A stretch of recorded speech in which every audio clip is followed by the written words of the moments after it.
Bom, esse é um vídeo de resumo sobre a camada de enlace. A gente pode começar falando da função da camada de enlace. A camada de enlace ela é a segunda camada no modelo OSI e ela desempenha um papel crucial na comunicação entre dispositivos em uma rede.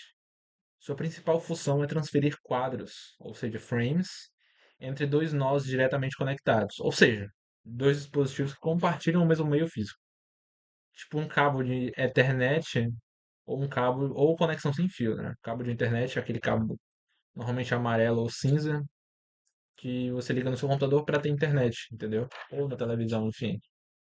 Diferente da camada de rede, que ela se preocupa mais com a comunicação ponta a ponta de um dispositivo final a outro, passa por diversos roteadores, a camada de enlace foca em garantir que os dados cheguem de um nó para o próximo no caminho.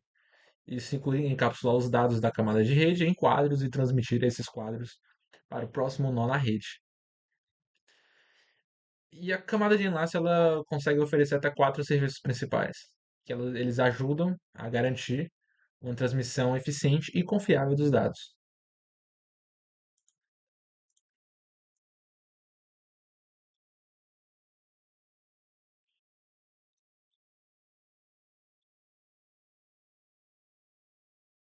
Primeiro é a detecção de erros.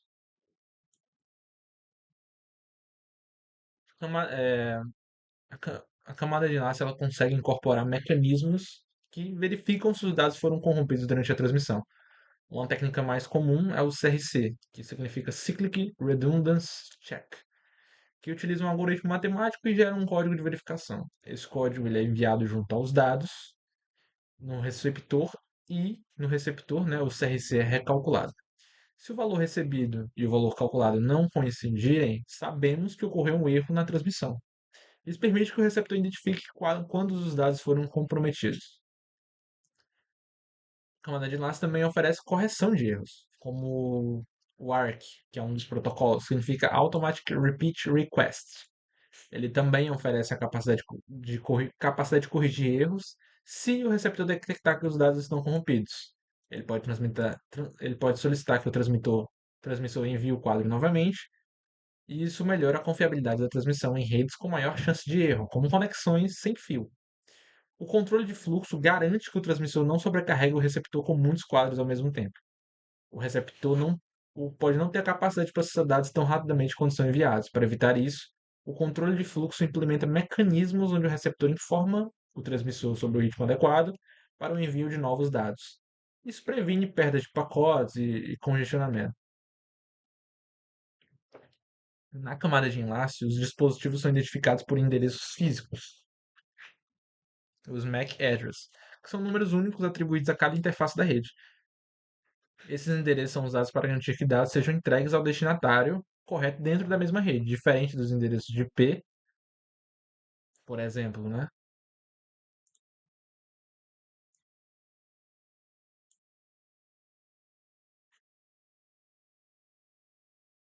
E o endereçamento, que ele nessa parte desse protocolo, os dispositivos são identificados pelos endereços físicos, que são números únicos atribuídos a cada interface da rede. Esses são endereço MAC e são usados para garantir que os dados sejam entregues ao destinatário, correto, dentro da mesma rede. E ele é diferente dos endereços IP, que são lógicos e podem mudar. O endereço MAC é fixo, específico para o hardware. A topologia da rede de enlace pode ser organizada em diferentes topologias físicas, o que influencia como os dispositivos estão conectados e como os dados fluem entre eles. As mais comuns são a ponto, é a mais simples, onde dois dispositivos são conectados diretamente. Isso acaba garantindo um caminho exclusivo e dedicado entre os nós, ideal para conexões que precisam de alta confiabilidade, como dois roteadores ou entre um computador e um servidor em um link dedicado.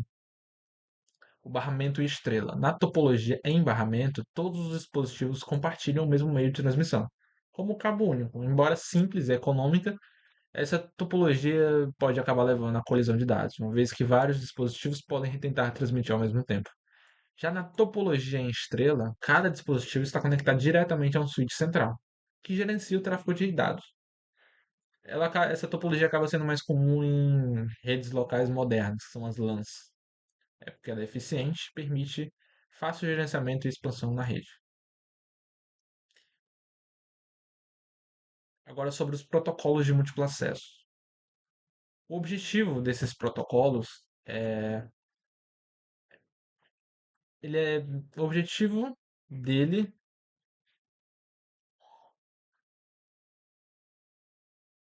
é fazer redes que possuem vários dispositivos, compartilham o mesmo meio de transmissão, como em redes locais LAN ou redes sem fios.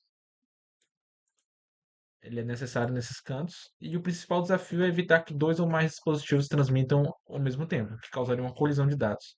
Esses protocolos garantem que apenas um nó transmita por vez, e ele otimiza o uso do canal e minimiza o risco de colisões. O conceito de múltiplo acesso é essencial em redes como a Ethernet e o Wi-Fi, que é a rede sem fio, onde todos os dispositivos são conectados à rede e precisam dividir o mesmo meio de transmissão, seja por cabo ou por espectro de rádio. Há alguns diferentes protocolos que foram desenvolvidos para lidar com múltiplo acesso. Os mais famosos são o Aloha e o CSMA. O Aloha é um dos primeiros sistemas que foram criados de múltiplo acesso e foi desenvolvido para redes de comunicação por rádio. Nesse sistema, os dispositivos transmitem sempre que tem algo a enviar, sem se preocupar se o outro nó está transmitindo ao mesmo tempo. E quando ocorre a colisão, os dispositivos que perceberam a colisão retransmitem os dados após esperar um período aleatório. Tem duas versões do Aloha, o Aloha puro e o Aloha ranurado. Pode ser conhecido também como Slotted Aloha. No puro, a transmissão pode ocorrer a qualquer momento, e a chance de colisão é maior, pois não há nenhuma sincronização entre os nós. Já no ranurado, no slotted, a transmissão só pode acontecer em momentos específicos, né? Isso reduz a probabilidade de colisão, pois os dispositivos têm janelas definidas para transmitir. Como ele é simples, o Aloha acaba tendo uma baixa eficiência devido à alta taxa de colisão, especialmente no Aloha puro. O CSMA é o outro. Ele, antes de transmitir, o nó verifica se o canal está livre. O dispositivo escuta, entre aspas, o meio de transmissão e só transmite se não detectar outra transmissão ao mesmo tempo. Mesmo com esse mecanismo, ainda pode ocorrer algumas colisões, especialmente se dois nós começarem a transmitir quase simultaneamente. Isso é conhecido como condição de corrida. Existem algumas variações do CSMA também, né? Tem o CSMA-CD e o CSMA-CA. O CSMA-CD significa Carrier Sense Multiple Access with Collision Detection. Ele é usado no internet clássico com cabos coaxiais. E nesse sistema, se uma colisão for detectada durante a transmissão, os dispositivos interrompem imediatamente a transmissão e esperam um período aleatório antes de tentar retransmitir. Essa técnica foi amplamente usada nas primeiras versões da internet, onde os dispositivos compartilhavam um único cabo e as colisões eram um problema bastante comum. Já o CSMA-CA, que significa Carrier Sense Multiply Access with Collision Avoidance, ele foi utilizado primeiramente e principalmente em redes sem fio, como o Wi-Fi. Ao contrário do CSMA-CD, que em rede sem fio é mais difícil de detectar colisões devido à natureza do meio de transmissão, em vez disso, o CCMA-CA tenta evitar as colisões. Ele funciona através de um processo de negociação antes de transmitir. O dispositivo que quer enviar dados envia um sinal de intenção de transmitir, e os outros dispositivos no canais aguardam para evitar essas colisões. Isso melhora a eficiência, mas pode introduzir um pouco mais de latência. E existem os métodos de controle de acesso, que são pooling e o token passing. Além dos protocolos baseados em escuta de canal e prevenção de colisões, há métodos mais organizados. O pooling, ele se consiste em um nó central que gerencia a rede e decide qual nó tem permissão para transmitir a qualquer momento. O nó central pergunta, entre aspas, periodicamente aos nós se ele tem dados para transmitir. O polling é bastante eficiente para evitar colisões, mas introduz latência, pois os nós precisam esperar a sua vez para retransmitir. Acaba sendo mais adequado esse método para redes pequenas, e ele se torna eficiente à medida que o número de nós aumenta. Já o token passing, um token especial circula entre os nós. Somente o nó que possui o token tem permissão para transmitir. O token garante que não ocorra colisões, mas assim como no pooling, acaba criando uma latência, já que os nós precisam esperar o token. O token ring é um exemplo clássico desse método que foi amplamente utilizado em redes locais. A principal vantagem é a eliminação das colisões, mas a desvantagem é que se o token for perdido ou houver uma falha, a rede pode parar de funcionar até que o problema seja resolvido. Agora a gente pode falar um pouco agora sobre redes locais comutadas, como a internet e ARP. A Ethernet é uma das tecnologias mais usadas para redes locais, LANs, né? Ela é responsável pela transmissão de dados entre dispositivos conectados e usa um protocolo de acesso ao meio baseado em comutação de pacotes. Isso significa que os dados são divididos em quadros, e cada quadro é encaminhado individualmente por suítes para seu destino. A internet moderna ela não depende mais de colisões e detecção de colisões, como na internet clássica, pois o uso de switches de internet segmenta a rede, permitindo transmissões simultâneas em diferentes segmentos sem alguma interferência. Já o endereçamento MAC, ele é uma parte fundamental da internet. Cada dispositivo possui um endereço MAC exclusivo de 48 bits, que é gravado na placa de rede, a NIC, que é a Network Interface Card. O endereço MAC ele é composto por dois segmentos. O primeiro, tendo 24 bits, identifica o fabricante da placa. Os últimos 24 bits são únicos para cada dispositivo fabricado por essa empresa. Quando um quadro Ethernet é transmitido, ele contém o endereço MAC de origem e de destino. Isso acaba permitindo que o switch direcione o quadro para o dispositivo correto da rede. O uso de endereços MAC garante a comunicação eficaz entre dispositivos diretamente conectados. A operação de switches de Ethernet ele desempenha um papel central nas redes modernas. Eles operam na camada de enlace, na camada 2, né, do modelo OSI, e tomam decisões baseadas nos endereços MACs. A operação de um switch pode ser resumida em três etapas. Primeira, aprendizado. Quando o quadro chega em uma porta de switch, o switch lê o endereço MAC de origem e armazena em uma tabela de endereços MAC, associando esse endereço à porta de entrada. Isso permite que o switch saiba onde encaminhar os quadros de retorno. Segunda, o encaminhamento. Se o switch já souber o endereço MAC de destino, ele encaminha um quadro diretamente para a porta correta. Isso torna a internet comutada mais eficiente, já que os quadros não são enviados para todas as portas. Reduz o tráfego desnecessário e as chances de colisão também.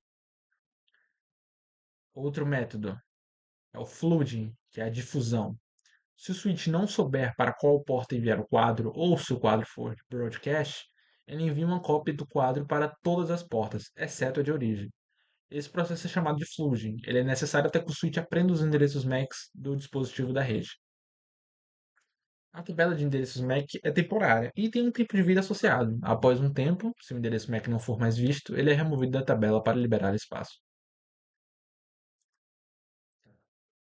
Existem dois tipos de Ethernet, a clássica e a comutada.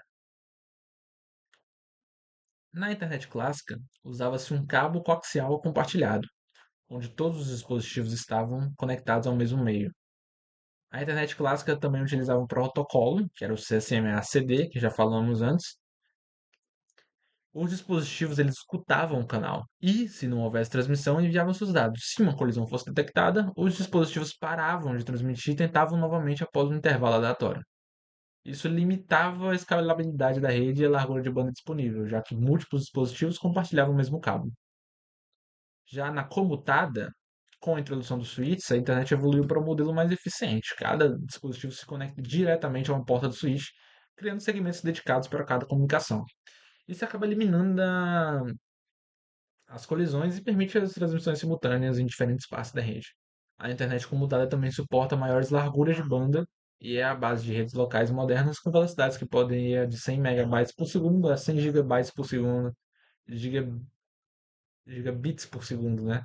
Ou mais. O ARP, né? Significa Address Resolution Protocol. Ele é um protocolo essencial que permite a comunicação entre dispositivos em uma rede LAN. Ele opera entre camadas da rede IP e camada de enlace, realizando a tradução de endereços IP para endereços MAC. Esse processo é necessário porque, enquanto o roteamento da rede usa os endereços IP, a entrega física de quadros da internet depende dos endereços MAC. A função do ARP é traduzir endereços IP para endereços MAC. Quando o dispositivo deseja enviar dados para outro na mesma rede, ele precisa saber o endereço MAC correspondente ao endereço IP do destino. Se o endereço MAC for desconhecido, o ARP entra em ação para descobrir essa informação. Quando o dispositivo precisa encontrar o endereço MAC de um IP, ele envia a requisição ARP em broadcast, que é enviada para todos os dispositivos da rede. A requisição contém o endereço IP do destino e o dispositivo que possui esse endereço IP responde com a resposta ARP, que fornece um endereço IP ao solicitante. Aí, após receber a resposta, o dispositivo que solicitou a conexão usa o endereço MAC para encapsular os dados no quadro da internet e enviá-los ao destino correto.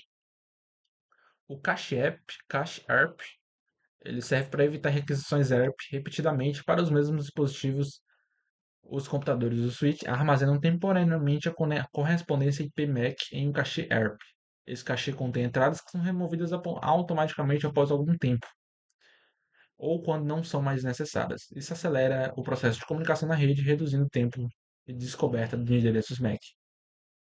O ARP também pode ser usado de forma maliciosa em ataques conhecidos como ARP spoofing, onde um invasor envia respostas ARP falsas para redirecionar o tráfego da rede.